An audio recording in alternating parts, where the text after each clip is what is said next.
ప్రభునందు ప్రియులైన మీకందరికీ యేసుక్రీస్తు ప్రభువారి నామంలో శుభవందనాలు తెలియజేస్తూ ఉన్నాం. దైవజనులు బ్రదర్ భక్త సింగ్ గారి పరిచర్యల నుండి అలసిన వాణిని ఊరడించు మాటలు. ఏప్రిల్ 19. ఎవడునూ ఇద్దరు యజమానులకు దాసుడుగా నుండనేరడు. మత్తయి సువార్త 6వ అధ్యాయం 24వ వచనం. మనము దినవృత్తాంతముల 2వ గ్రంథం 18వ అధ్యాయంలో యెహోషాపాతు యొక్క పతనం ఆరంభమగుటను చూడగలము. కానీ మనము జాగ్రత్తగా చూచిన ఎడల 17వ అధ్యాయం 13వ వచనంలో కథ నిజముగా ఇచ్చట మొదలైనట్లు కనుగొనగలము. యూదా దేశపు పట్టణములలో అతనికి బహు ధనము సమకూర్చబడెను. మొదట యెహోషాపాతులోని ఈ బలహీనతను స్వల్ప విషయముగా పరిగణించవచ్చును. కానీ ఈ చిన్న బలహీనతయే గొప్ప పతనమునకు నడిపించినదని జ్ఞాపకముంచుకొనవలెను. యెహోషాపాతు అంతకంతకు గొప్పవాడై ఐశ్వర్యమును ఘనతయు కలిగిన వాడాయను. కానీ సాతాను అతనిని బలహీనపరచుటకు అతని ధనాశను ఆధారముగా చేసుకొనెను. అదే విధముగా సాతాను నీ జీవితంలో నెమ్మదిగా చిన్న చోటు చేసుకుని ఆ తర్వాత నిన్ను సంపూర్ణముగా క్రిందికి పడద్రోయును.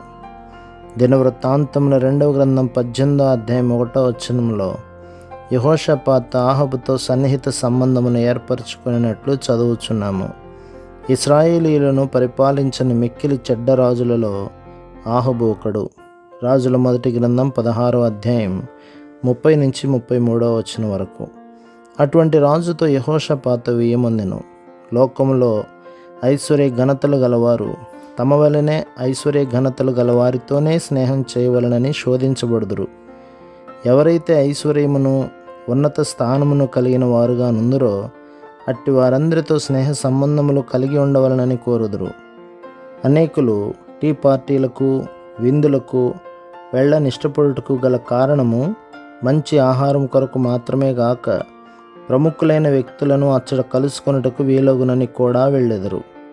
వారి స్నేహితులతో నాకు ఫలానా వ్యక్తి అనగా ప్రసిద్ధికెక్కిన వ్యక్తి తెలియను, నీవు నా దగ్గరికి రమ్ము, నేను అతనితో మాట్లాడి మన వ్యాపార విషయము లేక నీ ఆఫీసు సంబంధమైన విషయము వెంటనే సరిచేయబడినట్టు చూచుదును అని ఆ విధముగా చెప్పుకొనుట వారికి ఎంతో తృప్తిని కలిగించును. ప్రపంచంలోని గొప్ప వ్యక్తుల వెంట పరిగెత్తవలనని కోరిక కొన్నిసార్లు విశ్వాసులలో దేవుని సేవకులలో కూడా కనిపించును. నీవెల్లప్పుడూ నీ పిల్లల విషయము ఇతరుల పిల్లల విషయము వారిని కళాశాలలో చేర్పించుటను గూర్చి వారి వివాహములను గూర్చి ఎల్లప్పుడూ తీరిక లేక ఎన్నడల ప్రార్థన కొరకైన నీ భారము క్రమేణా తగ్గిపోవచ్చుండును. నీవు లోక సంబంధమైన మార్గములను పద్ధతులను అధికముగా అనుసరించి లోక సంబంధమైన స్నేహితులతో రాజీపడుదువు. నీవు దేవునికి ఆయన వాక్యమునకు అతి తక్కువ ప్రాధాన్యతనిచ్చెదవు.